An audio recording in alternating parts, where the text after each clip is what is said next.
The relocation of London Bridge to Lake Havasu City, Arizona, is a remarkable story of preservation and innovation.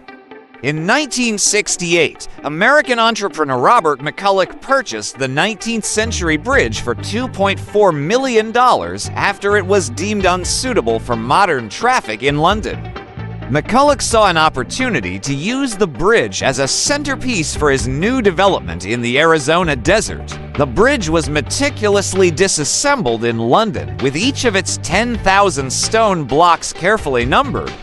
These blocks were then shipped across the Atlantic Ocean and transported to Lake Havasu City. Reconstruction began in 1969, and by 1971, the bridge was fully reassembled over a man-made canal connected to Lake Havasu. On October 10, 1971, the bridge was officially rededicated, becoming a major tourist attraction. London Bridge now stands as a unique blend of history and modernity, drawing thousands of visitors annually to experience a piece of London's heritage in the heart of Arizona.